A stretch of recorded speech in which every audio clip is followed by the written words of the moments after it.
We're talking to Senator Harper from the Tennessee General Assembly, and the issue is the election of 2006 and the Tennessee General Assembly.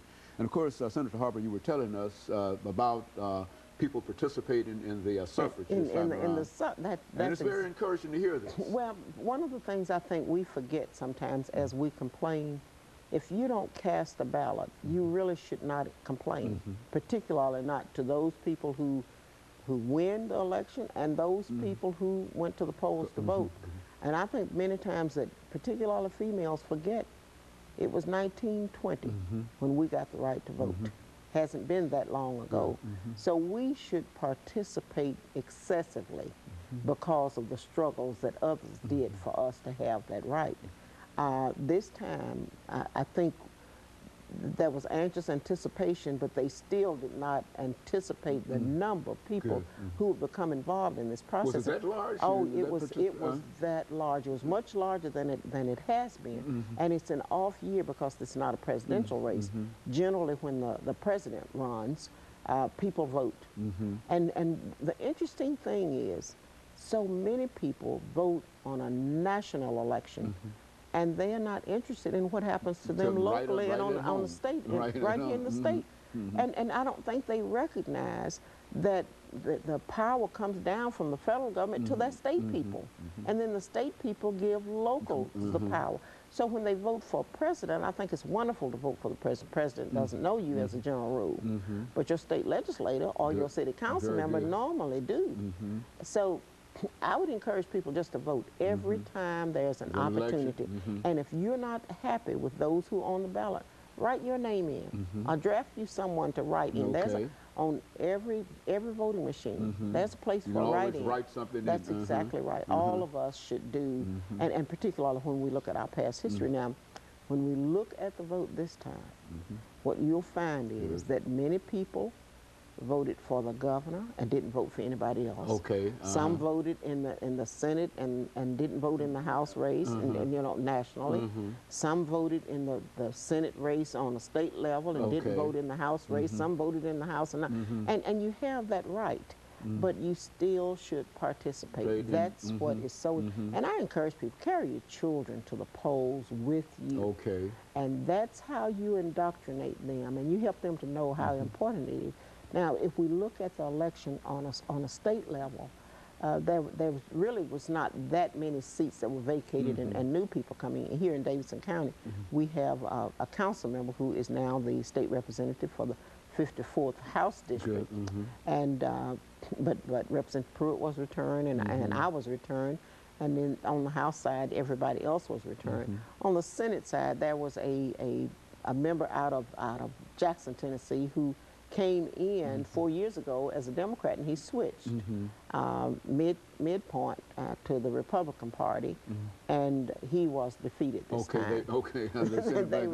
They were a bit well, if you are interested in one party or the other, and that's your choice. You can be one of the two major parties, or you can be an independent. And he chose to run as a Democrat, and he served as a Democrat. But right in the middle of a session, he changed, and I think that was what was so insulting. Wait at least until the end of the session and then switch. So in his part of the state, they were not happy.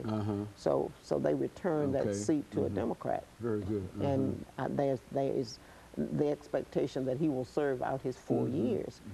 The other thing that's always abound in the Senate and in the House, and it's not nearly as prevalent in the House as it is in the Senate. Who's going to be the Speaker? Very good. Well, we know Speaker Naif is going to be the Speaker in the House. He didn't have opposition, and generally there's not opposition for his seat. I think he probably has had some at one time. But in the Senate, it's always interesting because, you know, the Democrats do not control the Senate. And there has been a young man who, 2 years ago, who voted for, well, there were two of them who voted for Lieutenant Governor Wilder. And this time it's 16, 17. So you'll have to look to see whether that angel is going to fly this time. If not, Governor Wilder will not be Speaker. And there is a young man on the Republican side who has expressed an interest in becoming lieutenant governor. So it's generally the population's on pins and nails to see what will happen. Governor Wild has served, I think, longer than anybody in the country. They say he was serving long before the moon, but okay, he's but been there a long time. He's been there a very, very long time. But I think one of the reasons that he has been successful is because of the fairness that he has exhibited in making his appointments. He appoints not only Democrats, he appoints Republicans too. Even when the Senate was controlled by Democrats, Republicans always had committee seats. They had office space where they wanted. They had committees that they wanted. And I think the fairness that he has exhibited has helped him to be there. But things are changing now. They're a little bit rougher now than they were when I came to the Senate. So I think you'll see some jockeying this time to see what happens. And if his guardian angel doesn't come through, he will not be Speaker. Well, okay, very good. And so this is a test this time. It's a test, and it's a kind of wait and see. But even with all of that, there's some prevalent issues that come before us, and we have not focused as much on them. Well, I think the media helps us to focus on who's going to be Speaker and on all of those things. But there's some pertinent issues that come before us. We have the changes in the TennCare issue and in the Medicaid issue.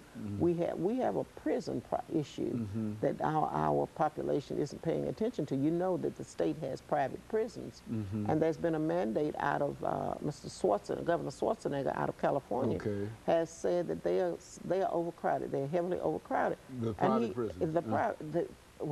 The state prisons out there, but what he has done is ask those, wherever private prisons are that operate in California, and we have private prisons here, they're going to send their prisoners to the different states. So Tennessee will get a load of them.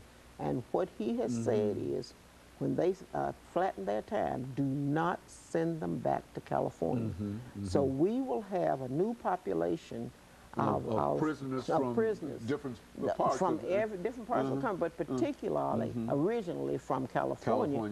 And I think we're looking at whether or not we can do some legislation to stop that. Primarily come to our private. They will come to the private prisons in Tennessee, and that's why I frown on private prisons. I think the state should control their prisons, their education, and the states really should control most everything that deals with taxpayer dollars. Senator, let me take this second commercial break, after which we'll come back and continue this discussion. We'll be back with our audience following this very, very short commercial break.